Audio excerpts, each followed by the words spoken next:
Wonderful. Good afternoon and welcome. I'm Michelle Wright. I run an organisation called Cause 4. For the purposes of the tape, I'm a white woman in my 40s with dark brown hair, and I'm wearing a dark grey jumper. Just a couple of bits of housekeeping. We're going to have cameras off until the breakout session, so there will be chance for you to work in groups on a particular issue, at which point it would be wonderful if you were able to have cameras on. The chat function is disabled, but the Q&A, the question and answers function is on. So if you have questions, thoughts that you'd like to pop into that section, that would be wonderful. We are going to answer all questions and answers and circulate them after the session with the slides. So we'll get started on this particular module, which is leading and overseeing strategy. We've got 40 to 50 minutes of content. There'll then be a short break, then a chance for you to work together in groups. And then we also have a guest speaker at the end of the session. So leading and overseeing strategy. There are a number of areas that I'm going to cover and to think about. The board's role in shaping organisational vision, mission and values. Working with staff and volunteers to help shape strategy. How do we go about it? What should we be thinking of? Approaches to strategic planning and decision making for trustees. Where do we put our energy? Where do we put our efforts? What best makes a difference? Then to think a little bit about the hardest part, in my view, of trustees' role in strategy, which is about the implementation and monitoring of the business plan. Often we can have a great strategy, a great business plan, but really as trustees, how do we know we're on the right path? How do we know it's going to be successful? And then to think about our wider role on future sustainability and monitoring the risks to that. Of course, we need to protect our organisations right now. We need to meet our short-term requirements, but as trustees, we also have a responsibility for long-term sustainability, for thinking 10 to 15 years from now, 50 years from now. So how do we do that effectively? I'm going to start with vision, mission and values, and probably many of you will be groaning already. We hear a lot about vision, mission and values, but really as trustees, these are one of our key tools that does quite an important job of gluing a number of our responsibilities together. As trustees, we are responsible for the founding governing document. Are we being true to it? Are we delivering its principles? As charitable trustees, we're also responsible for making sure we're delivering public benefit. Are our activities reaching a good proportion of the public? Are they meeting our expectations around public benefit? And we're also tasked with making sure that the organisation is sustainable into the future. So we have an odd mix of kind of guardianship, custodial roles, public benefit, what's happening now, and future sustainability. And the vision, mission and values are a great binding document, set of values and principles that marry those three areas together. I talked to lots of chief executives during COVID, some who are saying, where do we start? Where do we put our energies? Where should our priorities be? And actually a number of them went straight back to vision, mission and values. Often this is an exercise that's perhaps not done particularly brilliantly. They can feel very samey. The communications and language we use can sound like other organisations. As trustees, at least once a year, we should be looking to refresh, to make sure that the communications are as strong as possible, that they're distinctive, that they allow our organisation to stand out against another. They're also, of course, really important in making sure that the organisation feels bought into a set of values, a really strong purpose, that we know what we're working towards. And we can make decisions as to what we do and what we decide not to do as we go forward in our strategic decisions. So our vision statement will set our ideal state of the charity into the future. Our mission statement will work out and tell us what we're doing and how we're going to do it. And our values will obviously set the principles of how we want to work, the tone of how we work, and how we work together and support each other. There's so much in the values, I think, that links into the culture of the organization. What are we trying to achieve? How are we operating? How does it feel to work here? How's the board operating? Is the board being helpful and supportive to the development of strategy? I think often we forget about the culture of the board and its importance in terms of how we set strategic direction. It's not going to work if we've got a very ambitious business plan that we want to deliver in a short space of time, if the culture of the organization is going to be resistant to that change, if the board isn't set up to be able to support the organization to move that strategy forward. Quite often, organizations can have incredibly credible strategies, but they've missed thinking about the culture. They've missed thinking about what is really practical in terms of the speed that an organization can deliver that strategy. So thinking about values in terms of the culture of the board, I think, can be really important. So as we think about vision, mission, and values, we should have a moment to reflect in the year on whether they're fit for purpose, whether they are true to that founding document, whether they meet public benefit, and whether they set an ambitious enough goal towards sustainability. And this is for trustees to really take responsibility for. I think often trustees feel dragged along on vision, mission, and values, but they're really that key document that marry those three areas that are our key responsibilities together. So moving on to strategy, obviously strategy is a plan. I think sometimes there can be anxiety about business planning and strategy. Even sometimes the term business plan can be something that causes anxiety in organizations. Obviously, in its simplest form, we're thinking about how we're going to get from A to B. What's needed in this next period? How are we going to get there? How are we going to get there most efficiently? So we're thinking about how we're supporting the organization to secure its future. It's a document that is something that trustees, staff, and volunteers can work towards, engaging with, making sure that we're responding to what's happening in the external environment, as well as doing the things that are important to our organization, founding document, and what our beneficiaries and communities most need right now. It's a great document for working out where our skills are, where the gaps are. On the board, I've seen many charities at the moment recruit boards to deliver the period of the business plan or strategy. I think it's an incredibly smart approach. Often we have a kind of formulaic approach to skills, don't we, for boards? So we'll think we need a finance person and a legal person, a communications person, etc. Of course, we need all those things often. But what we really need in terms of thinking about the skills makeup of our board is the skills to deliver the next period of our plan.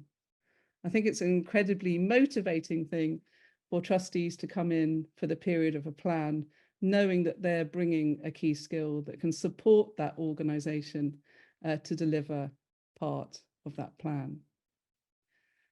We've also got to think about the external environment. One of the critical things we bring as trustees, and almost the point of trusteeship, is that we bring that experience of what's happening externally.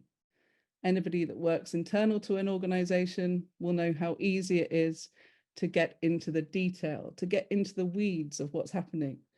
As trustees, we have that dispassionate role, that independent role, to be bringing our experience of what's happening in the external environment to really be able to support organizations in terms of really focusing on what's important and what's not in terms of what's happening externally. Prioritization, though, is probably the number one thing that trustees can help with in terms of effective business planning and strategy. What are our priorities? Why are they important now? How are we going to use the limited resources we have to most effectively deliver on what needs to be done? COVID, in a way, has been incredibly helpful, I think, in being able to focus organizations in particular areas. We've had to. We can't operate in the way that we previously did. We didn't have the resources to be able to operate in the way that we previously did. And it's been a great kind of reflective moment, if we think about it positively, to be really focusing on what do our communities most need now? What do our beneficiaries need? What should we really be focusing on? What should we pause doing? Because actually it's important, but not for right now. And what might we need to stop? In my experience, charitable organizations are not very good sometimes in really being able to make sense of prioritization. We know what needs to be delivered. We feel strongly and passionately about what needs to be delivered in our artistic program, in our heritage support. But we don't often have the same mechanisms that are there in the private sector for really determining prioritization. We don't have ruthless programs to get rid of the 20% or 30% of least performing things or things that just are not priorities for our audiences or customers or consumers right now. Everything can feel important. We can get into cycles where resources are obviously critically important, but it can be very hard internally to decide where to focus. So trustees can really help, again, with that external, dispassionate overview in determining how we apply resources. What should we be doing right now? What should we pause? And what do we need to stop so we can create space to focus in new and different areas? And then, of course, we've got the timescale that we need to work to. Usually the business plan will be 3 to 5 years. So much of our time at the moment, for obvious reasons, in terms of the economic pressures that we're facing, is focused on the short term. What's happening right now? Are we going to meet the budget for this year? How are we going to determine resources for the next year? But as trustees, the Charity Commission very firmly puts responsibility onto us for future sustainability. So that's long term. It could be really helpful to have 2 or 3 trustees that are tasked with thinking 10 to 15 years from now, 50 years from now. Again, a lot of our audience development strategies are geared towards what our communities need now. But we only have to look at what's happening in the census, for example, that's just started to come out, to recognize how quickly our communities are changing. You know, we need to be thinking ahead, have some elements of our business plan thinking ahead to what our audiences will look like and need in 50 years from now, not just in the immediate time. And of course, making sure the business plan and strategy is a living part of board meetings. It's not something that's created because we've got to meet the needs of funders, although of course that will clearly be part of what we need to do. That we've got a way and a mechanism to embed the strategy as part of our discussions at each board meeting, that we've got a way to monitor and review, that it becomes part of our response as a board to gather around that strategy and that business plan. Who leads, trustees or executive, is a key question. If we look at it from a Charity Commission perspective, then the Charity Commission will firmly say and firmly says that trustees need to take responsibility for the strategic direction of the organisation. So the ball is in our court in terms of setting the direction, setting the strategy in terms of the coming years. Often we find executive-led processes though. Staff teams understand the work, they're delivering the work, they understand the communities and the audiences. They may have a key deadline for a funder where a funder wants a refresh or development of the business plan. There's no right nor wrong in terms of how strategy is devised, but trustees definitely need to lead the process of determining how strategy is going to be devised. So if we're going to delegate that process to executive, then we need to, as trustees, make sure that we've got sufficient time to input, that we've got sufficient time to challenge the strategy, that we understand where we're going to be able to see and review it. If we're going to co-create strategy, if we're going to work together, which is obviously the absolute ideal, then again, we need to understand our process. We need to understand the timescale. We need to understand when trustees will have proper time to input and review. Often co-creation of strategy isn't done particularly effectively because it does take time. It takes more time for boards to operate in that way, even though ultimately the output will likely be better if we've worked on developing something together. Having strategy as part of our board meetings can be difficult because there's so much to consider. This piece of research from Governance as Leadership, I really like because I think it allows us to think about the time needed to properly think about strategy and to properly review strategy. So this research says that there are 3 modes that boards operate in. The first is what they call operational mode. This is our compliance. This is all the things that we have to do as responsibilities of the Charity Commission and other funders. There's then a strategic mode, and this is about really thinking about the strategy for the organisation, helping to develop the strategy for the organisation. And the third area is what they called expressive mode. And so this is where, as trustees, we think about what we're going to pay attention to, what's important, what are we going to ask the staff team to report on, but we're not going to be so focused on? What are the 4 or 5 areas that are of critical importance to the success of this business plan? What impact do we want to have? Very broadly, when I'm chairing organisations or working with chairs of organisations, we think about this because I think if you can broadly structure meetings so that they're roughly a third, then we start to have proper space and time to actually consider strategy. This piece of research says that 90% of charitable organisations never get out of the first box, the compliance box.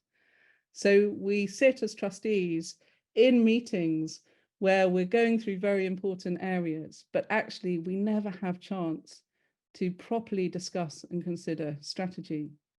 If you're there as somebody whose skill set is in business planning and strategy, this can also be a very, very frustrating particular area and leads to lack of engagement of boards. So structure of the meetings is really important because then we start to really pay attention to what we think as a board is important. I was just working with a group of organisations this morning where the board members were saying, well, our meetings are 2 hours long, and a lot of that is hearing from the Chief Executive Artistic Director about the work that's happened. So of course there's value to that, but that's not governance nor setting strategic direction. We've got to determine how we're going to spend our time in the meetings as a group of trustees and what we're particularly going to pay attention to.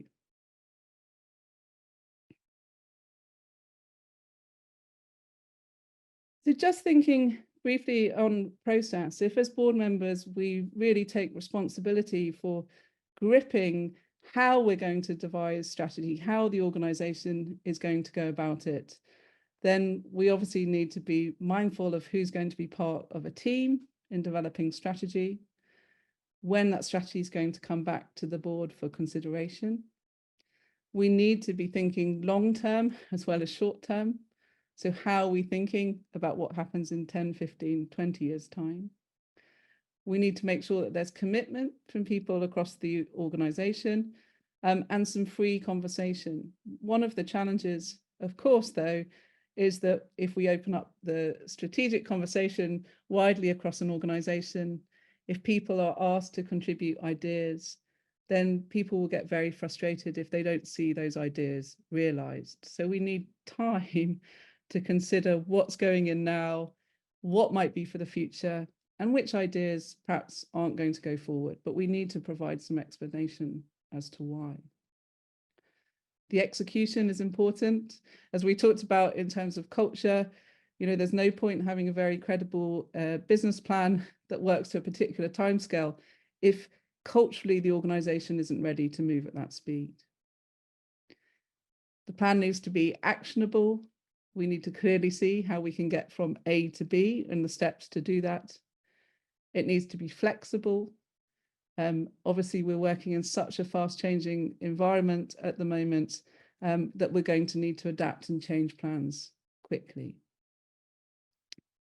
We need clear steps after each particular discussion and a proper timeline, and it needs to be a habit, not something that we do as we're responding to a funder's deadline or those sorts of pressures.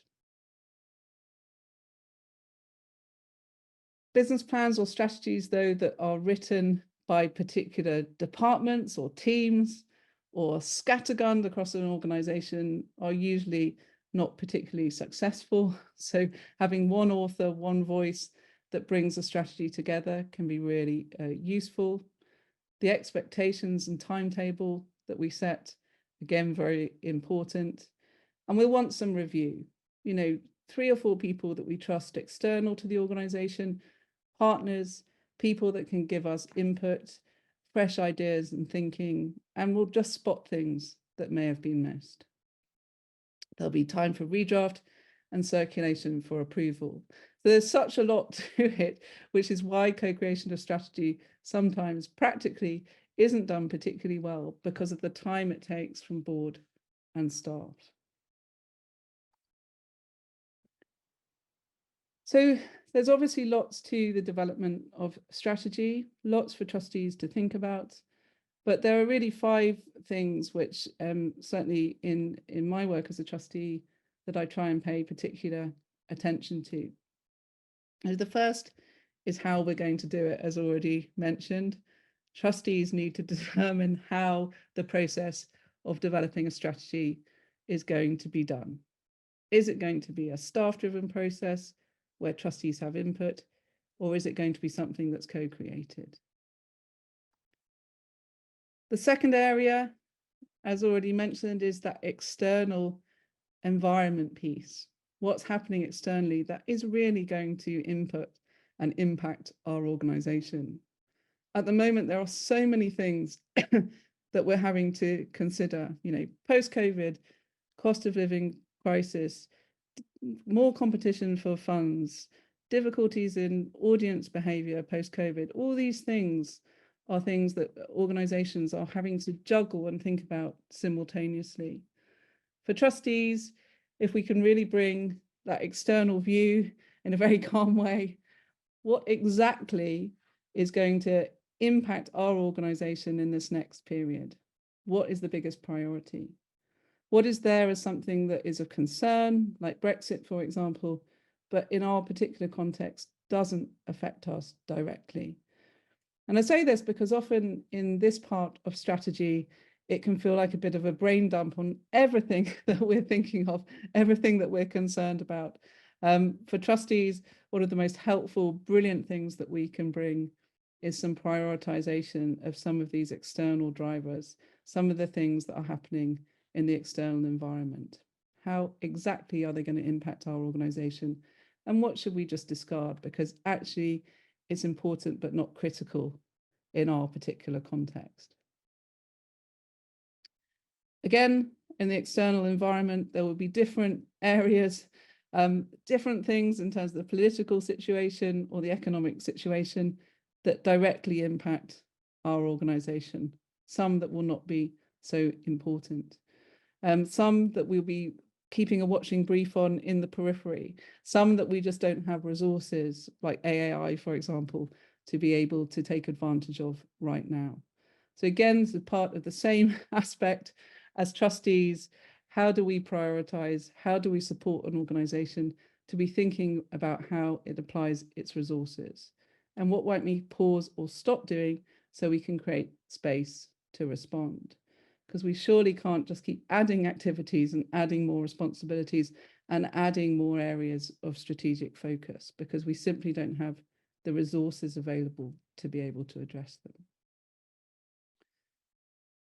Thinking about the analysis, again, is my sort of third point for trustees, particularly to pay attention to on strategy.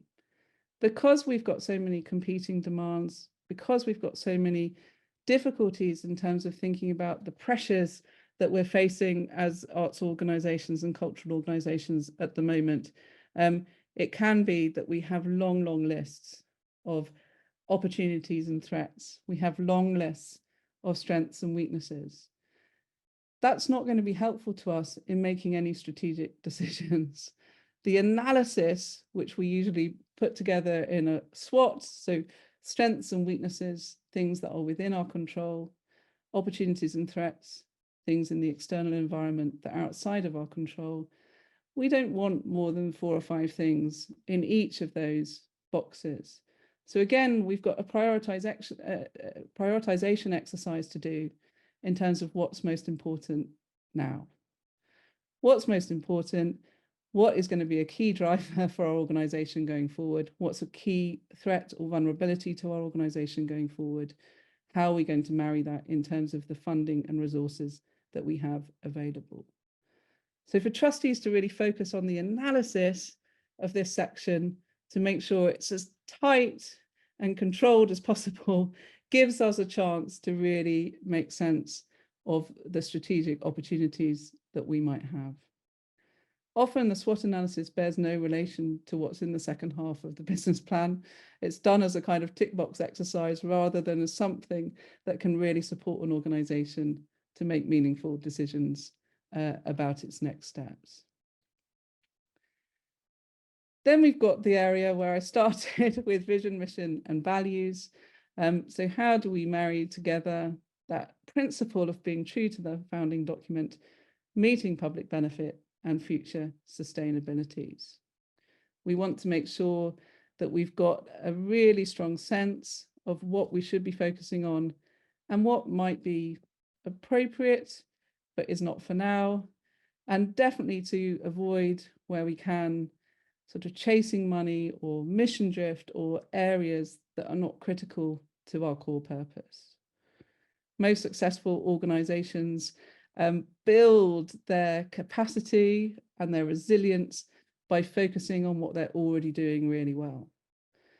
Most organizations run into difficulties because they, under pressure or when times are tough, they diversify too quickly into new areas.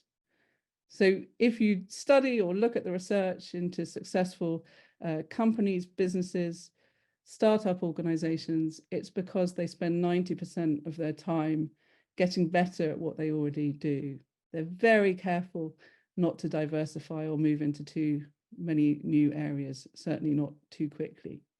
So as trustees, we can really hold that line. We can support organizations to make sure that the core focus and what will build our communications and reputation and resilience with funders is about getting better at what we already do well.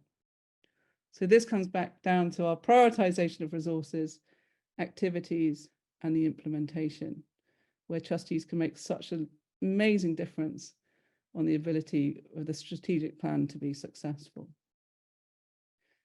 Fill in the details sounds so obvious, doesn't it? But we as trustees have to be confident that there is enough detail in this plan that it can be successfully delivered. Often through the demands of funders, we end up with business plans that are much longer, with more narrative than is effectively useful within the organization. As trustees, we need to determine what the length looks like and the level of detail. You know, it needs to be something in the middle so that it's a workable document that everybody can refer to, that's useful within the organisation. And obviously we need to be clear on who has authority to act, who's doing particular parts of the plan, when it's going to be reviewed, what the timeline is, and how we're going to refer to it in meetings.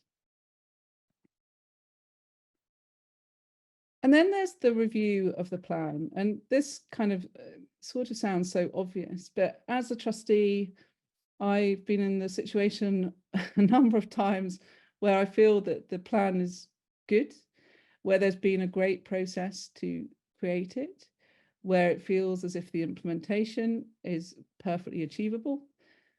But then if you ask trustees, are you on the right path? How do you know it's going to be successful? It's much more difficult to answer. Of course, we'll have things like goals and objectives or key performance indicators, and those will be clearly articulated, but they're often not particularly helpful for review at board meetings. And sometimes you can find that conversations on strategy at board meetings has a very low level of engagement and very kind of low level of decent conversation actually from trustees. And when that happens, it's usually, in my experience, an indicator that the board as a whole hasn't decided what it's going to pay attention to. We can't monitor the whole plan very effectively as trustees that meet 4 to 6 times a year. We need to determine as a board and decide what 4 or 5 areas are critically important to the success of the plan in the next period, and it will change. Right now, it might be that as a board, we are very concerned because we know that we've got a succession issue because the chief executive is leaving. So that might be one area that we think about or we look at. It might be that we're incredibly concerned because our reserves position is non-existent. So we've got a financial vulnerability. It might be that as a board, we've got some key skills gaps, some areas that are not fulfilled, or some areas where we know that we're vulnerable in terms of reporting to the Charity Commission. Every board will be different. Those 4 or 5 things will change. Sometimes they'll change very quickly. Sometimes they might change over the period of a year. But if we as a board have spent some time deciding what those things are, then we can change the level of conversation and engagement at board meetings, because suddenly all trustees know exactly what they're paying attention to. So we start to ask for papers in those areas. We start to really develop ideas in those areas. We ask trustees to be prepared to answer questions in those areas before meetings. You know, if a chair is saying we're going to pay particular attention to succession planning, then trustees are coming to that meeting really equipped to think about and talk about succession planning. And in my experience, just this exercise of the board deciding what it's paying attention to and allowing a staff team to report on the other areas can transform that dialogue and engagement at meetings. It might be that we're asking another charity or organisation similar to us that's been through a particular similar experience that we want to explore to come and talk to us, to talk to the board about what they did, what challenges they faced. It moves us out of that box of compliance into a more meaningful debate around strategy. So we need to be able to ask as board members, how do we know if we're being successful? One measure will be that hopefully we've had a discussion to decide what we're paying attention to in the next period. The other area will be around what impact do we want to have? So as we go through a strategic process as board, this is a really kind of important question. How do we know if we're being successful? The plan looks great, it looks credible on paper, but how do we actually know whether we're on the right path? If we're not on the right path, how are we going to adapt and change? What's the process for doing that? We can only decide that through board-only discussion. This is our responsibility. The Charity Commission gives us as board members the responsibility for setting strategic direction of the organisation. So we need to be able to respond and change. There's then an issue on conflict and what's known as healthy challenge. And this comes back to the culture of boards as well. We can run into difficulties if we have too much challenge and conflict on boards, because there's never any safe space to really discuss what needs to happen. We can similarly run into challenge if the board is too collegiate, if it's too friendly, if it's too polite. Penelope Gibbs talks about not having any conflict as a problem. There needs to be a bit of conflict to indicate that challenge is happening. So again, this requires a bit of discussion between board and executive team. What does healthy challenge look like? What's useful right now? What are the executive team really looking for? Because I think often there's a disconnect in that specific point of conversation. So executive teams can be very fed up with boards, saying that they don't contribute, they're not engaged enough. And boards are quite frustrated also with executive teams saying, well, we do want to contribute, but we don't actually know how. So thinking about healthy challenge, what does it look like? How do we get that sort of balance right in pushing forward a strategy and challenging a strategy whilst making sure that the strategy can be delivered? We need to do it through obviously discussion, and we need to make sure that in the chair role with the chief executive, that conversation is a regular conversation. What does healthy challenge look like right now? What do the staff team need? What best support can the board give to help develop this bit of strategy or its activities in this next period? So I think it's quite useful sometimes to think of kind of traditional business model examples. There's the infamous Tuckman's forming, storming, norming, performing that we see in sort of business school conversations around team dynamics. Boards are obviously teams. A board is going to be in a particular part of this model at a particular time. So if we have a number of new trustees joining, we'll be in this forming stage. It might then be quite stormy because we've got new people, new personalities.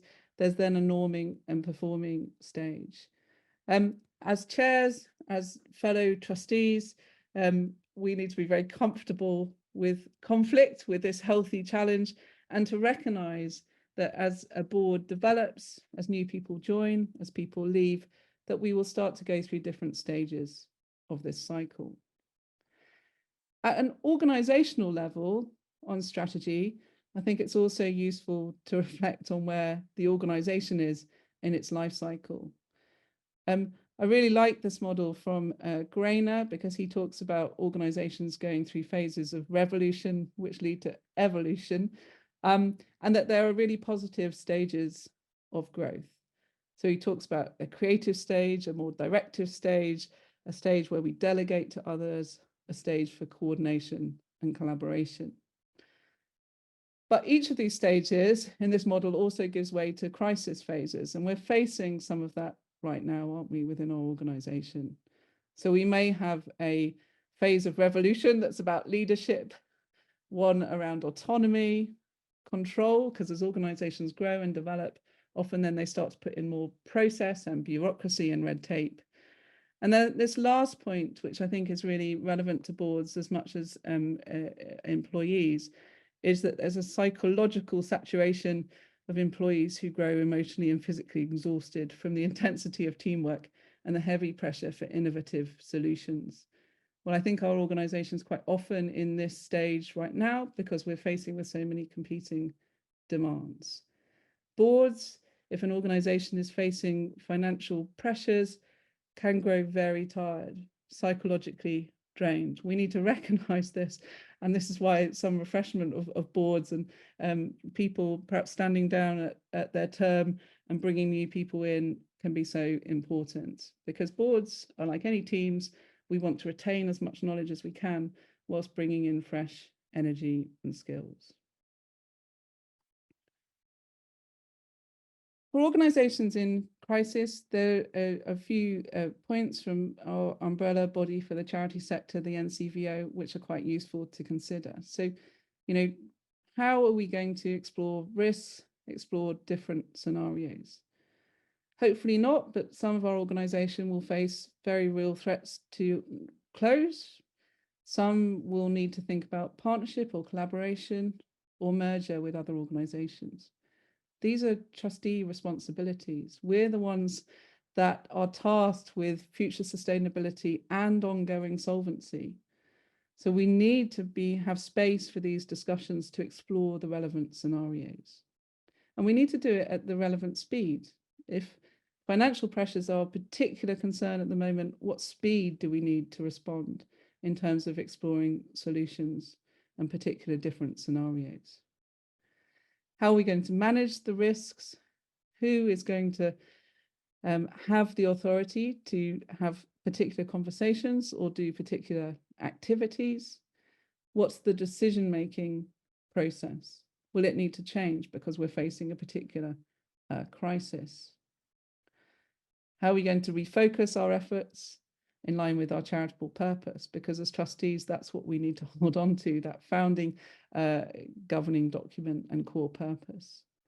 How effective or essential are the core services?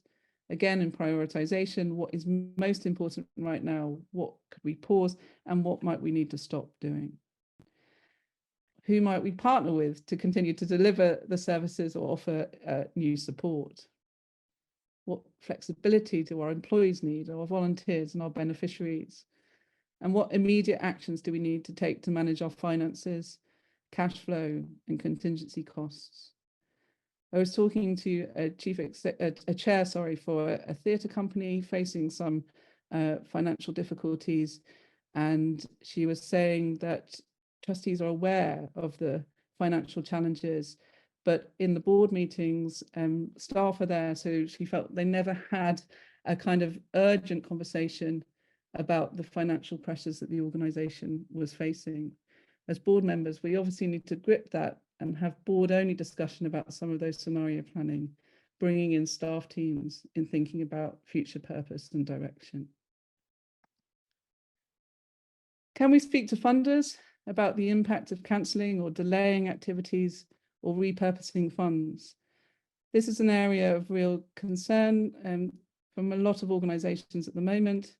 With the particular pressures that we're facing as organisations, some of those activities, areas that we perhaps promised to deliver might not be able to be delivered in exactly the same way as intended.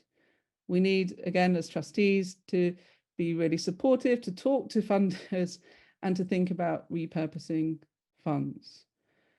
Funders are going to be much more minded to support organisations to sustainability, even though there's so much fear about talking to a funder with that worry that you won't be refunded. But certainly from my perspective, the funders that I work with and talk to, they will all be open to that repurposing of funds, just as they were in COVID. How can we use technology to make particular decisions? And how are we going to meet our compliance deadlines in terms of particular decision making?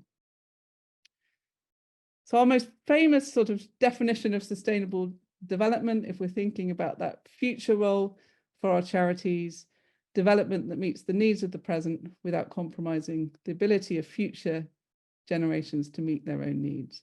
This is exactly what we're tasked with doing. We need to maximize our activities right now for our beneficiaries in the urgent areas where they need it. But we also need to protect our organisation into the future or make difficult decisions around merger or partnership, etc. Sustainability is a really pressing issue. Financial sustainability, #1 challenge for charity leaders. Lots of organisations, obviously, in the charity sector facing real fears on financial and funding sustainability. But just some final kind of thoughts on this. We've got a core role and a key role as charitable trustees to be supporting organisations to be effective and to think effectively about sustainability. But our structure of board meetings is often not particularly helpful to be able to do this very well. So we need some time to reflect and learn from the past. Often we join boards as trustees and we're not given anything that talks about what's happened in the past, what worked, what didn't. I joined a board that had taken on a number of government contracts to deliver. They'd all failed. It was the wrong charity to deliver that sort of work. But as 4 or 5 new board members joined, I thought, goodness, we could be doing exactly the same thing, because there's nothing written down that talks about what happened in the past. So whilst I'm not advocating for reams of information, I think having some headlines on strategy for next generation of board members can be really, really helpful. Other things that we want to make sure our annual report tells a true picture. I think there's obviously a kind of human nature aspect of wanting to tell a great story, but most funders, certainly the general public, are looking for a true picture. Most organisations are facing challenges at the moment. Most organisations will have strategies that have had to be repurposed, had to be redeveloped to respond to the particular circumstances that we're in.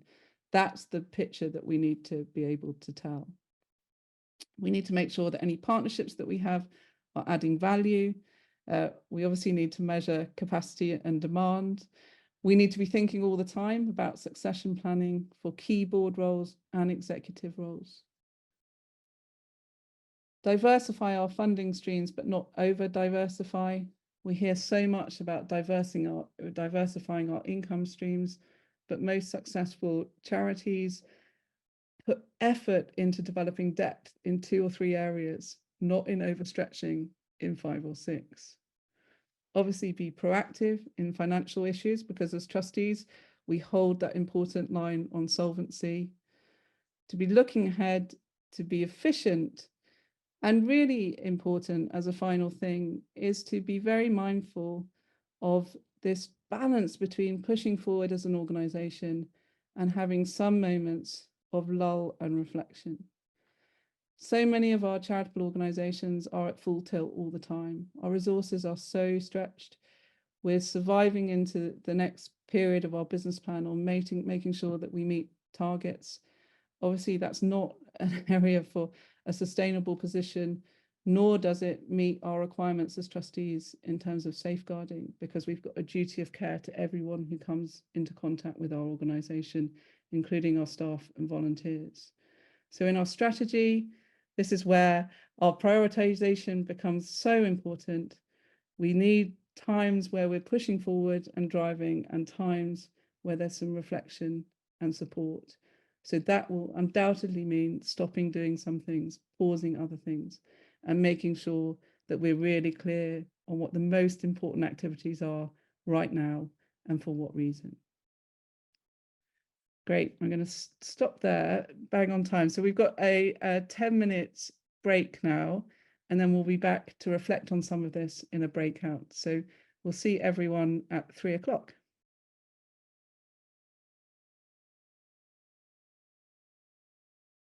Okay, hopefully people are back from the break.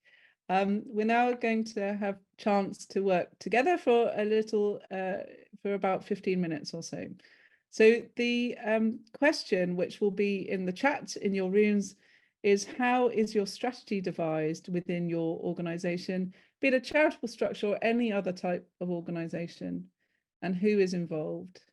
How could it process be improved to develop the strategic overview of your organisation? And for each group, if one person could type up 2 or 3 points, that would be wonderful, and pop them afterwards in the Q&A section of the Zoom, and then we will circulate them with the notes and slides so that you can see an overview of what each group has said.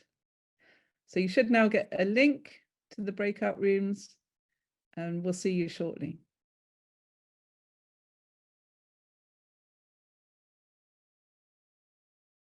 Welcome back, everyone. Just allowing the rooms to close. Great. I think everybody's back. I hope that was a really enjoyable discussion.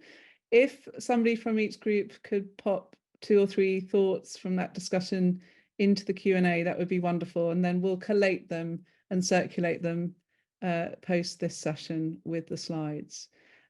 Delighted we've now got our guest speaker, Sri Sarkar, who's coming to talk about her perspective of leading and overseeing strategy. So over to you, Sri. Hello, everybody. Thank you, Michelle. Thank you, Cause4, for inviting me into the session today. I'm going to be with you all for about 15 minutes or so, sharing my thoughts, experience, and tips on encouraging strategic thinking. So just to give you a little outline of the day and to introduce myself, I am an Indian woman with her hair in a bun, wearing glasses in a green office. And I'm going to be talking to you for the next 15 minutes along these lines. So I'm going to start with an introduction to myself, give you a little more context to my working career to date. Then we're going to move on to what I'm calling the foundations of strategic thinking. Then we will move our attention to working with staff and how to get the best out of the team around you when thinking about strategic planning. And finally, I'm going to turn our attention to working with trustees, bringing them into the process so they can be part of a collaborative design of strategic thinking. So moving on to me. This is a small collection of organisations I have worked for or with in both a staff and a trustee capacity. All my careers and roles to date have required me to listen, design, implement, evaluate and refine on behalf of the organisation. Most often, I'm invited into organisations to provide an objective viewpoint to discern direction and help see what's working and what's not working. Often, I am there to lift the organisation out of the operational and move them towards more strategic thinking. So this is just a collection of organisations I have done that with or I am a trustee with. So moving on to strategic thinking and the building blocks of strategic thinking. The first thing I wanted to address was the misunderstanding I'm often confronted with organisations who equate strategy with growth. Strategy isn't always about growth, but it is always about clarity. So it's really important for us to always think about adopting a strategic approach in all of our work. Applying a strategic approach can sometimes be about stopping or closing an area of work or even our organisation in a considerate and measured way. So I do always say to anybody I'm working with, we are not here to necessarily grow or scale up as the only answer and as the only application of strategic thinking. A key point that I hold in mind when leading or overseeing strategy is relevance. Thinking about relevance can really help people to ask the difficult questions about purpose and impact of an organisation, as well as, I find, stimulating creative ways of thinking about repurposing or refreshing the organisation in order to make it more relevant. This exercise in relevance can be quite similar to undertaking a PEST exercise when we look at the political, economic, social or technological landscape and how we are situated within it. But often I find when I go into organisations, they have undertaken a SWOT analysis, only looking at the strengths, weaknesses, opportunities and threats that surround them. And that can sometimes encourage quite inward looking. So I think it's really important for us to think about relevance because by its very nature, it demands that we look externally to see where we are situated. For me, any starting point for strategic thinking is to articulate the reason the organisation exists, what impact they have, and how it contributes to the world that they want to be in existence. Often, re-examining organisations' visions and missions can help with this process. So for me, when we look at an organisation's vision, We are looking for a statement about the type of world the organisation wants to exist. We are using our ability to think imaginatively and with wisdom as to a world that could come into being. From there, we often then move ourselves to thinking about our contribution to making that vision a reality. And that is often our mission statement. So that mission statement is the role that you would play in contributing to the vision coming into existence. So already we're starting to situate the relevance of our organisation into the wider context. In my experience, when turning our attention to strategy, the most important question is why. Often in organisations, very understandably, activity plans, objectives and project planning can often stay in the how, what, when and who. But strategy is always about looking at the contribution to or the drift away from the mission of the organisation. This is the statement of how it articulates why it exists and what its purpose is. So when moving on to working with staff or with bringing people together, for me, a strategy is a collaborative effort. And I wanted to share some lessons that I've learned in my experience of engaging a variety of opinions in the strategic planning process. Number one is allowing ample time. It always takes longer than one would imagine to do effective strategic thinking and planning. It requires various iterations, intervals for feedback, and presentation of new ideas to ensure that people who have contributed can see their contribution reflected in later drafts. Allowing more time always encourages more considered responses rather than rushed answers. Linked to this is the idea of place. Personally, having worked with a lot of artist-led organisations, I am often told that taking artists and the staff out of the paraphernalia of the office or the desk or Zoom and usually going for a walk really elicits the right conditions for strategic thinking. So imaginative thinking, thinking with wisdom, thinking with real refreshed eyes. So often the place that these discussions take place is as important as the discussion themselves. The third point is around the role that different people can take in any given strategic discussion. So this is about removing the reliance on one single person, say that be the exec director or the CEO, to be the custodian of any strategy. Often I will find that asking people to lead different parts of the discussion encourages greater investment and contribution from other staff members. Linked to this, another tip that I use is nominating a why person in any discussion. And that means that a single person is only concerning themselves with the why of the discussion.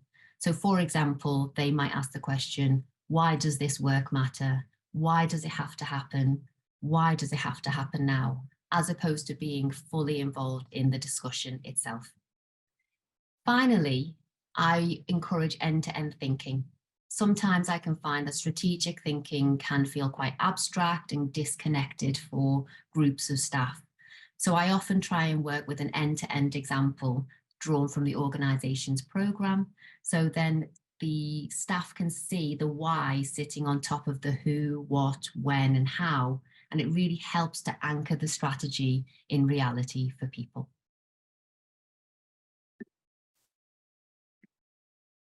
Moving our attention to trustees and working on including trustees in this process.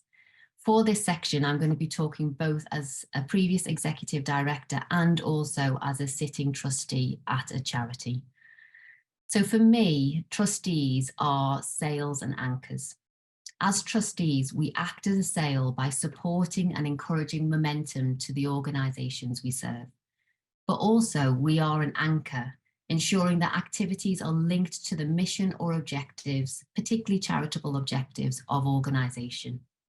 So this is a dual role that becomes really important to tap into during strategic planning. The second point around trustee involvement is collaboration. I was actually very much brought up and told that when we're working with boards, we are presenting something to them and then there is a discussion. But in a previous role, a chair of mine urged me to bring in the board at a much earlier stage, trying to encourage greater collaboration and not to present something that felt like it was in the final stages of completion. So that meant that the trustees were starting to be a conduit for some of these ideas rather than, again, the executive director or the CEO holding all of that important process to themselves. For me, as a trustee, I think it's also important to know when to listen, when to ask, and when to advise. And for the best possible collaborative strategic conversations, I often try and set out whether this is a discussion that needs listening to and reflecting, or whether it needs lots of questions being asked, or whether actually we're eliciting advice from our trustees in any given moment, sorry. So then the trustee knows what is expected of them, as well as the strategy, author, and collaborative group. The third point is around assumptions. Trustees give a perspective outside the operational, and therefore they are excellent at checking assumptions that we might hold about our own organisation. They can also help us get out of a thinking rut or recognise when we are really holding on to limiting beliefs about the organisation. So it's very important for them to be in on the conversation and to check and to prod us as to whether we are falling down a rabbit hole of assumptions about the organisation. My final point about working with trustees, and actually it's a more general point about strategy itself, is that every strategy needs a corresponding way to measure its effectiveness. This should be a suitable measuring mechanism that looks at key parts of the strategy that you've written and shows where progress is being made, adjustments have been necessary, or areas that have been neglected, or perhaps areas that are not serving the organisation's purpose any longer. So you can start to have a really important and relevant conversation about where the organisation is. Measuring the strategy at set intervals helps to ensure that your relevance is always kept in mind. So I would urge anybody to make sure that this is a regular item in any board meeting, just to ensure this relevance is kept at the very front of any organisation's mind. So those are some of my lessons, tips, and experiences of working, overseeing, encouraging strategic thinking in organisations. Thank you so much for listening to me. Brilliant. Thank you so much, Sri, and thank you everybody for attending this afternoon. We will write up all the questions and answers and they'll be distributed with the slides. Have a good evening, everybody, and thank you so much for being here. Cheerio.